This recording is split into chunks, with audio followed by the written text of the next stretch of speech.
بسم الله الرحمن الرحيم الحمد لله رب العالمين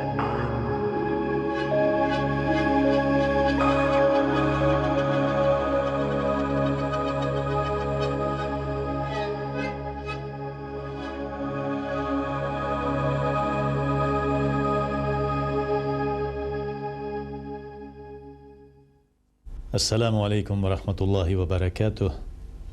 Allah subhanahu wa ta'ala hamma bizga da şoşa mübarek bulgan jumğa günlerinde bereket bersin.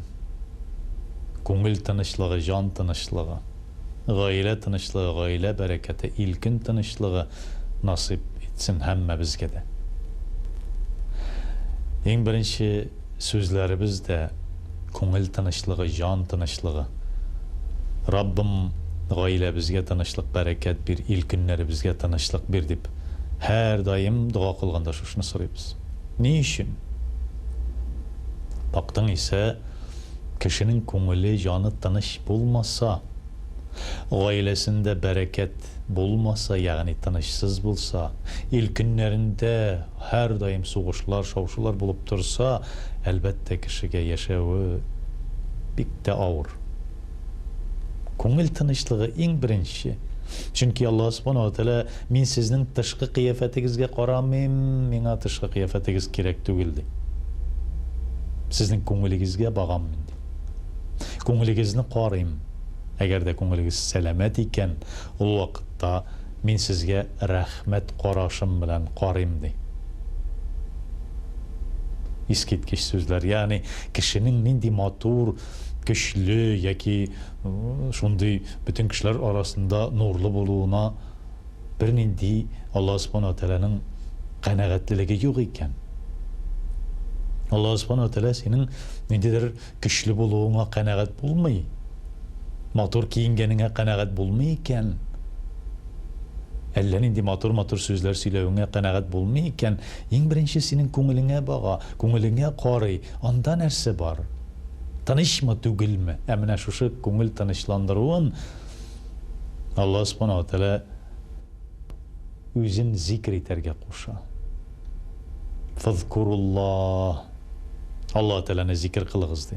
Bukratan va asila. Erten tong vaqtida da, kechlarida. Şulay yo'q fiduluki shamsi va g'urubiha. Quyosh chiqqan vaqtda da, quyosh baygan vaqtda da, atlab yurgan vaqtda da, yo'qlagan vaqtda da, tirishig'iz har vaqtda da meni esda tutug'izdi. Ammo kishi shuni esindən chiqarib, nindidir bir boshqa narsalar turunda o'ylay boshlaydi. O'ylavgina tugil, kishining ko'nglidan bir necha yashar ming xatira o'ta kun bo'yina.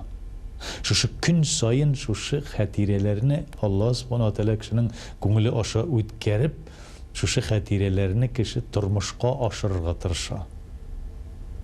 Eng nig'roq ettirib ko'nglinda qolgan xatirasi turmushga oshadi. Chindan da shulay. Narsanigina xayollansak da, narsa turunda o'ylasak da, birazdan so'ng shuni turmushga oshiramiz bit. Ham kishi ko'p vaqtda izgilik xatirasini tugil, yovuzlik xatirasini turmushga oshira. Yovuzlik xatirasini turmushga oshira da ul o'zine zarar keltira, oilasine zarar keltira, jamiyatga zarar keltira. Mana shu zarar keltiruvi narsa deganda Alloh taolaga qarshi bo'luvi. Alloh subhanahu va taolaning qonunlarini, ya'ni shu kishilik qonunlarini qarshi bo'luvi. Kishilik qonunlarına qarshi bo'luvi nechik deb ataladi deganda, bu endi gunoh deb ataladi. Fasad, buzuqlik. Mana shu gunohni kishi qiladi. Kunlardan bir kunni Alloh subhanahu va taolo esine tushadi. Alloh subhanahu va taolo esine tushgach, bütün kişiler tertipte onun ko'ngli ketik, onun ko'nglida nidir bir pishroqlik, hem kişilerge qaraydi, o'zine qaraydi, bütün narsasi bor, bütün ayberleri bor, turmushi aybat gibi. Ama ko'ngil ketik, ko'ngil tinchlig'i yo'q. Һәм шушы күңел тынычлыгы әкрен булган бүтән әйберләрен юкка чыгара, малы да юкка чыгара, гаиләсе дә юкка чыга, һәм тормышы да асты үскә килә. Шушы бер гөнаһ дип аталган, Аллаһ Тәаләгә каршы булган бер фисетлек, Аллаһ Тәаләгә карышуы аркасында. Гөнаһ кылдыгыз ди. Аллаһ Субханаһу ва Тәалә әйтә. Ләкин мин гафу итәм. Мин сезне бу дөньяга китердем. Мин сезнең күңелләрегезгә шушы хатирәләрне керттем, салдым. Ягъни сез акыл сезнеке түгел, аң сезнеке түгел, күңел шулай ук минем тарафымнан, рух минем тарафымнан бирелгән сезгә. Бүтүнесе, я Раббым, әгәр дә тән Аллаһ Тәалә безне бар кылган икән, тәнебезгә җаныбызны керткән икән, җан Аллаһ Тәаләнеке булгач, акыл Аллаһ Тәаләнеке булгач, аң, зиһен Аллаһ Тәаләнеке булгач, бүтүнесе дә безгә шул арендага бирелгән, кулланып торырга гына бирелгән бер нәрсәләр булгач, Аллаһ Субханаһу ва Тәалә шушы гөнаһкар булган фикерләрне шулай ук бездә тудырттырган да, ягъни үзебезнең нәфсебез көчлерәк булганга күрә, акылыбыз түбәнрәк булганга күрә, нәфсебез бәрабәренә гөнаһыбыз үскә чыккан. Аллаһ Субханаһу ва Тәалә нәфсегезгә юл куймагыз ди. Гөнаһларга юл куймагыз ди. Без тырышабыз шушынара куймаска, әмма Аллаһ Тәалә кисәтеп әйтә. Мин сезне моның өчен җаваплыкка тартам. Мен моның өчен сезне газаплыйм ди. Әмма тагын без нәфсе шәйтанга, нәфсебезгә буйсынабыз да, шушындый бер кирәкмәгән фикерләр һәм шушы фикерләрдән кирәкмәгән гамәлләр туа. Гөнаһлы фикерләр һәм гөнаһлы гамәлләр туа. Ләкин шунарга да карамастан, Аллаһ Субханаһу ва Тәалә инналлаһа гафурур рахим. Ягъни Аллаһ хакыйкатьтә дә рәхмәт, шәфкать, мәрхәмәт иясе һәм бүтән гөнаһларында гафу итүче. Аллаһ Субханаһу ва Тәалә беребезне генә дә тәмугка кертәсе килми. Әнә күрәбез, кояш, ай, сулар, һава, ризыклар, дөнья мал-мөлкәте кафирына да, мөмин мөселманына да, зәгыйф акыллысына да, көчле акыллысына, көчле зиһенләргә дә, моторларга да, ямсызларга да бүтүнесе бер тигез. Кояш бүтүнесенә бер тигез карый. Бәлки Аллаһ Субханаһу ва Тәаләнең ризыгына төрлесенә төрлечә бүлеп бирелгән. Әмма Аллаһ Тәалә һәр берсен, һәммәбезне бер тигез күрә бу дөньяда. Кайберләре безгә күңелебезгә иман салган, әлбәттә. Кайберләре безгә шушыны салып бетермәгән, әмма шул күңелләренә иманны салып бетермәгән кешеләргә дә тырышыгыз ди, тырышыгыз. Ләалләкум турхамун. Бәлки җәннәткә ләгерсез.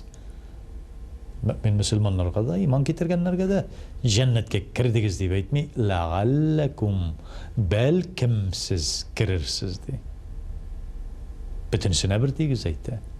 Ләкин инде хәтта шул кафир булган бәндә кафирлектә жүрсә дә, әгәр дә ихластан ул тәүбә кыла икән, гөнаһларымны гафу ит дип әйтә икән, Аллаһ Субханаһу ва Тәалә гафу итә. Нәрсә эшләргә кирәк ди моның өчен? Шушы гөнаһны кафарат кылыр өчен, ягъни татарча кафарат булса, ягъни дини телдә кафарат дип аталган нәрсә, урысча әйтсәк, инде ул реабилитация дип әйтик.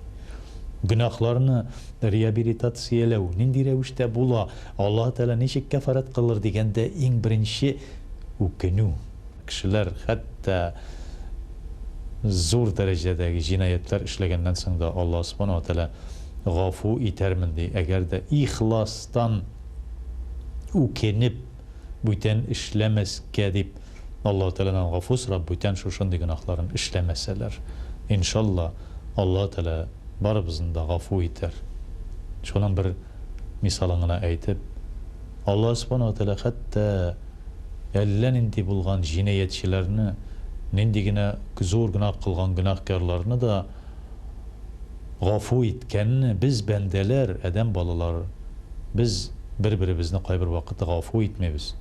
Аллаһ Тәалә үзе гафу иткәндә, без ничек инде бер-беребезне гафу итмик? Менә монысын да уйланып, фикерләп, күңелгә салып куярга кирәк.